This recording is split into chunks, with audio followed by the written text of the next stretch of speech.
সুপ্রিয় আমার প্রিয় শিক্ষার্থীরা, আজকে অনলাইন ক্লাসে সকলকে সুস্বাগত জানাচ্ছি। আজকে যে টপিকস নিয়ে আলোচনা করব, অন্তরীকরণের সৃজনশীল অঙ্কের সমাধান নিয়ে। আজকে যে অঙ্কটি সমাধান করবো এটা হচ্ছে বরিশাল বোর্ড 2022 অঙ্ক। তোমাদের কাছে রিকোয়েস্ট সম্পূর্ণ দেখার জন্য, কারণ কখনো কথা আমাদের স্কিপ হয়ে গেলে আমাদের অজানা তথ্যগুলো যে মিস্টেক হতে পারে সেটা আমরা নিজেরা কিন্তু জানি না। এই জন্য বলছি তোমরা মনোযোগ সহকারে একটু দেখবে। একটু হলে যেহেতু সৃজনশীল অংশ আমাদের লেন্থ একটু বেশি হতে পারে, তোমরা দেখবে আর কি। আর তোমাদের কাছে রিকোয়েস্ট, সম্পূর্ণ এগুলো দেখার পরে তুমি নোট করতে উঠে রাখবে, যাতে তোমাদের ভবিষ্যতে A+ পেতে পারো। মানে A+ পেতে গেলে আমাদের এই অধ্যায়টা অবশ্য 100% আমাদের করতে হবে, এটা ছাড়া আমাদের সম্ভব না A+ পাওয়া। একটু মাথায় রাখবে, মাথায় এই কাজগুলো করবে। এখন দেখো, বরিশাল বোর্ড 2022 যে অঙ্কটা আমাদের ছিল, দৃশ্যকল্পে একে লেখা ছিল y = a cot ব্র্যাকেট দিয়ে ln x, আর দৃশ্যকল্প 2 দেওয়া হচ্ছে f(x) = x³ - 6x² + 9x + 1। এরপর ডিপেন্ড করে আমরা দেখো সৃজনশীল করি ক নম্বর কিন্তু সম্পর্ক আমাদের উদ্দীপকের সাথে থাকার কথা না। 2-1% থাকে, আমাদের থাকে না, ধরার ভিতর না। বর্তমান অঙ্কটা কিন্তু কোনো উদ্দীপকের সাথে সম্পর্ক নেই। দেখো 7 cos ইনভার্স x কে x এর সাপেক্ষে অন্তরজ নির্ণয় করো। আর খ নম্বর একটু পড়ে দেখাই তোমাদের কি লেখা আছে, যেটা বলছে আমাদের একটু দেখো। দৃশ্যকল্প 1 হতে দেখাও যে x² y2 + x y1 2y cos² ln x। এটা আমাদের মান বের করতে হবে, মানে উত্তর দেওয়াই আছে, প্রমাণ করতে হবে। বা দেখাও যে দৃশ্যকল্প 2 এর ফাংশনটি লঘুমান ও গুরুমান নির্ণয় করো। বন্ধুরা দেখো, এই প্রতিটা অঙ্কের খ বা গতে এই লঘুমান, গুরুমান আর দৃশ্যকল্প 1 বা খ নম্বর অঙ্ক ডিফারেন্সিয়াল এই অঙ্ক করতে করতে না আমি বারবার অঙ্ক করতে করতে হাঁপিয়ে উঠেছি। একটা মজার বিষয়, অঙ্ক তোমরা বারবার যদি প্র্যাকটিস করে থাকো 100% যে কোনো শিক্ষার্থী পারবে। তাই এমন কোনো কাজ করবে না। অনেক সময় ডিপ্রেশনে পড়তে পারো, যার এসএসসি লেভেলে স্যার আমার ছিল না হায়ার ম্যাথ, ইন্টার লেভেলে হায়ার ম্যাথ আছে, তাহলে কি আমি পারবো? সকল শিক্ষার্থীর জন্যই বলছি, কারণ এখানে টপিক্স আইটেম সম্পূর্ণ আলাদা। এখন এমনটা না যে 9-10 করছে আমি A+ পাইছি মানে এখানে পাবো, এমনটা না। এখন দেখো ক নম্বর যেটা আমাদের দেওয়া আছে, ক নম্বর শুরুতে যেটা দেওয়া আছে, ক নম্বরগুলো একটু ভিন্ন ভিন্ন থাকবে। এগুলো যদি ওই যে মোস্ট বা ইম্পর্টেন্ট যে অঙ্কগুলো আমি করেছিলাম যে কোনো পর্ব বা টাইব্রেকারে, সেগুলো করার পরে তোমরা যদি আসো 100% যে কোনো শিক্ষার্থী পারবে। দেখো d/dx সরাসরি 7 cos ইনভার্স x লিখছে। এখন এখানে যে কাজটা করতে হবে, স্যার এখানে কীভাবে করব? ডিফারেন্সিয়াল বা অন্তরীকরণ। দেখো, যেহেতু আমাদের মূল নিয়ম অন্তরজ বলছে না, আমরা d/dx অবশ্যই লিখবো। 7 প্রথম যে মানটা আছে না, মানটা লিখলাম 7 cos ইনভার্স x, অর্থাৎ এটা কিন্তু বেজে দেওয়া ছিল।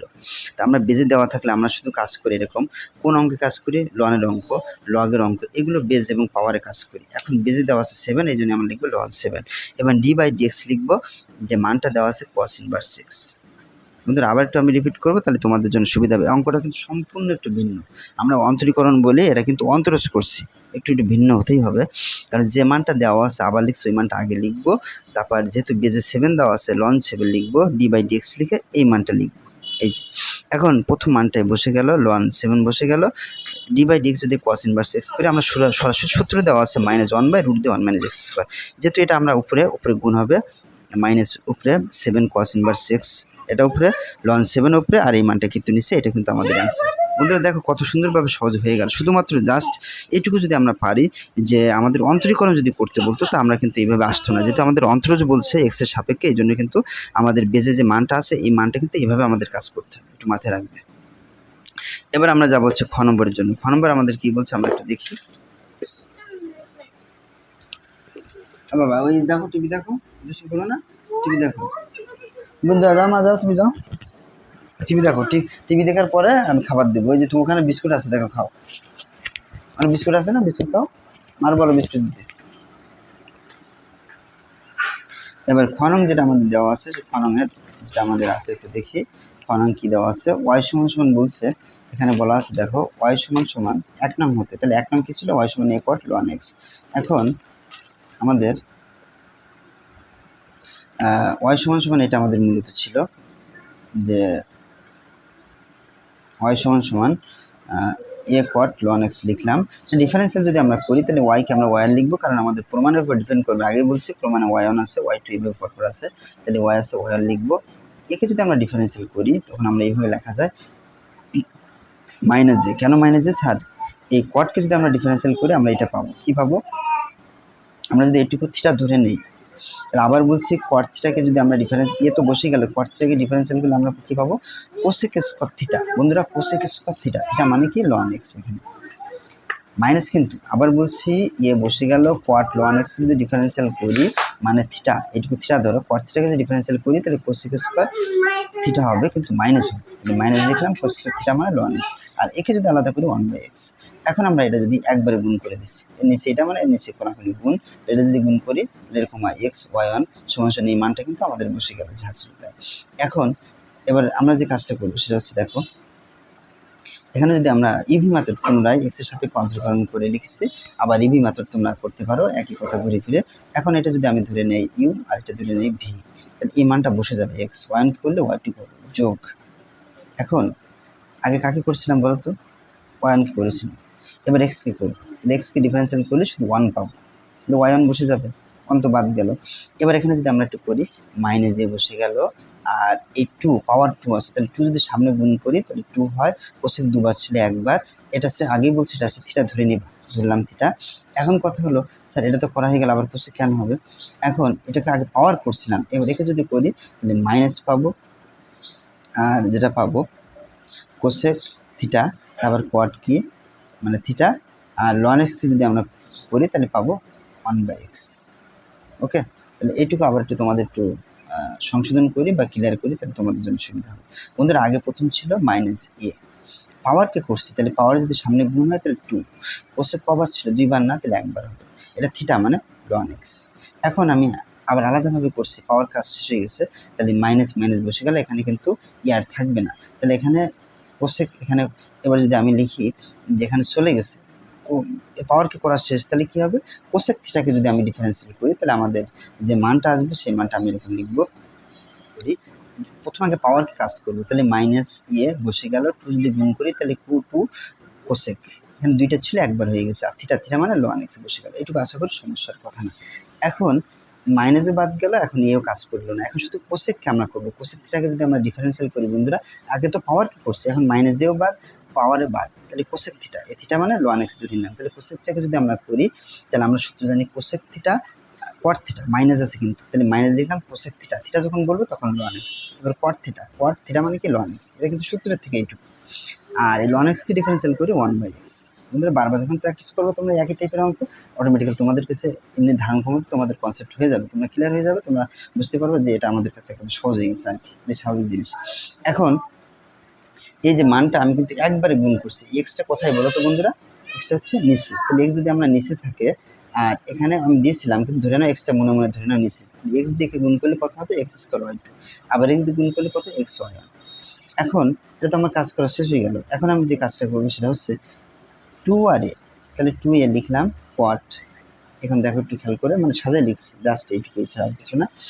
এখন টু আর এ যা ছিল তাই লিখছি, এটা ছিল না মাইনাস, মাইনাসে মাইনাসে কী হয় প্লাস, তাহলে কিন্তু হবে না, তাহলে টু বসে গেল, কোসেক এইটা আরেকটা, তাহলে কী লিখবো কোসেক স্কোয়ার, লন এক্স আবার দেখো তো দুইবার, লন এক্স দুইবার মানে দুইবার লিখবো না, এটাকে থিটা ধরা হয়, তাহলে কোসেক দুইবার লিখবো, কোসেকের মধ্যে দুই মানে এখানে স্কোয়ার লিখবো, আর থিটা মানে এটা বসে গেল, কট কভার আছে বন্ধুরা দেখো তো, কট কভার একবার একবার, তাহলে কট লন এক্স বসে গেল। ওকে, আবার বলছি মাইনাসে মাইনাসে প্লাস হয়ে গেছে, আর টু আর এ বসে গেল, আর কট লন এক্স তোমরা আগে বসাইতে পারো পরে বসাইতে পারো, কট এক্স লন এক্স আগে লিখছি, কোসেক আছে দুইবার কোসেক স্কোয়ার, আর থিটা মানে কি লন এক্স। ওকে, এখন এই মানটা বসে গেল, কে এক্স ওয়ান বসে গেল, এখানে আমরা আবার কিন্তু একবারে লিখছি, যেমন এই টু বসে গেল। এখন ওয়াই সমান সমান আমাদের মান দেওয়া আছে, ওয়াই সমান সমান কি এ কোয়াট লন এক্স, এ কোয়াট লন এক্স এর পরিবর্তে আমি কি লিখবো ওয়াই লিখবো, তাহলে এ কোয়াট আর লন এক্স এর পরিবর্তে কি লিখবো ওয়াই, তাহলে টু লিখলাম আর এইটুকু মানে হচ্ছে ওয়াই লিখলাম, আর কোসেক স্কোয়ার বসে গেল লন এক্স বসে গেল লন এক্স। এখন X square Y two X Y one two Y আর কোসেক স্কোয়ার লন এক্স, বন্ধুরা এটা যদি আমাদের প্রমাণ হয়ে যায় তাহলে তো আমাদের অঙ্ক শেষ, দেখে একটু খেয়াল করে, হ্যাঁ এটা আমাদের প্রমাণ বের করতে বলছে লন এক্স, এটা আমাদের প্রমাণিত প্রুভড পিআরও ভিডি প্রমাণিত প্রমাণ করতে বলছে, এখানে কি বলছে দেখাতে বলছে বন্ধুরা, তোমরা চাইলে প্রুভ না লিখে শুট লিখতে পারো, তাহলে সুবিধা হবে, এসএসও ডাব্লিউডি শুট দেখাইতে বলছে এটা।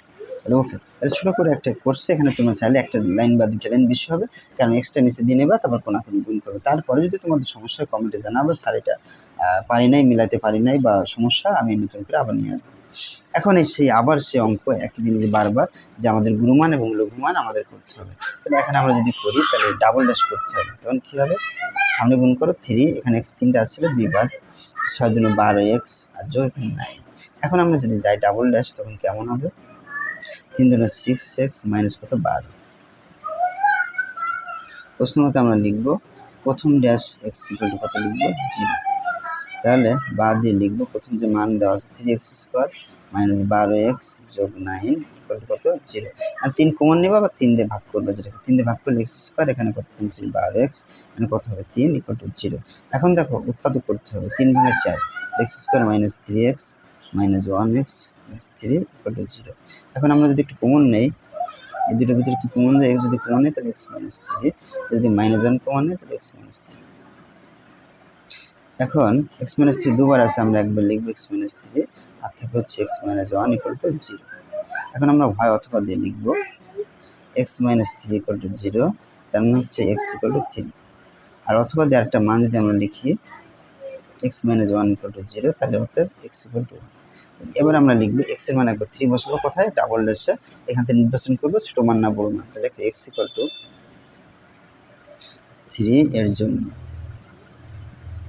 ডাবল ড্যাশ আমরা একবারে বসাবো, ডাবল ড্যাশ এক্স এর মান কত 3, আর এখানে বসাও 6 ইন্টু 3 মাইনাস 12 কত হয়ে যাবে, তো 318 বিয়োগ 12 মানে 6, 318 বিয়োগ 12 6, মানে 0 থেকে 6 থেকে বড়, বড় হলে কি মান লিখবো আমরা এখানে লঘুমান পাবো, কি মান পাবো লঘুমান।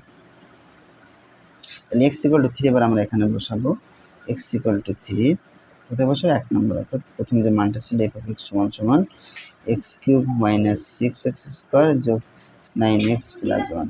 তাহলে x জায়গায় মান যদি 3 বসায়, তাহলে এখানে 3 মতো 3 মাইনাস 6 ইন্টু 3 মতো স্কোয়ার আর 9 ইন্টু 3 যোগ 1, ক্যালকুলেশন করবো একবারে 27, এখানে কত 3 থেকে 9 6 9 54 যোগ 3 9 27 যোগ 1 28, 27 54 55 1, তাহলে 1 হচ্ছে আমাদের এটা লঘুমান। তাহলে x ইকুয়াল টু 3 হলে যে মানটা আমরা পেয়েছি সেটা হচ্ছে আমাদের লঘুমান। লঘুমান আমরা কত পেয়েছি, লঘুমান হচ্ছে 1 পেয়েছি। আবার যে আমরা একটা মান পাবো সেটা হচ্ছে গুরুমান অর্থাৎ বড় মান। তাহলে একইভাবে লিখবো x ইকুয়াল টু কত হলে 1 হলে, দেখো x ইকুয়াল টু 1 এর জন্য বা 1 এর ব্যবধিতে আমরা কি লিখবো ডাবল ড্যাশে বসাবো, ডাবল ড্যাশ এই মানটা বসাও যেমন 1 ইন্টু কত 6 ইন্টু 1 মাইনাস 12, তার মানে হচ্ছে 6 মাইনাস 12 মানে হচ্ছে মাইনাস 6। শূন্য বড় হলে আমরা কি জানি লঘুমান, না এখানে গুরুমান পাবো, গুরুমান। গুরুমান কি বলতো বিদ্যমান। তাহলে x ইকুয়াল টু 1 লিখে আমরা মূলত অঙ্কটা লিখবো f of x সমান সমান অঙ্কটা x cube minus 6x square যোগ 9x প্লাস 1। তাহলে এখানে বসাও 1 বসাও, 1 কিউব মাইনাস 6 ইন্টু 1 স্কোয়ার যোগ 9 ইন্টু 1 যোগ 1, তার মানে হচ্ছে 1 মাইনাস 6 প্লাস 9 প্লাস 1, তার মানে 9 1 10 11 11 থেকে 6 বাদ দিলে 5 অ্যান্সার। এটা হচ্ছে আমাদের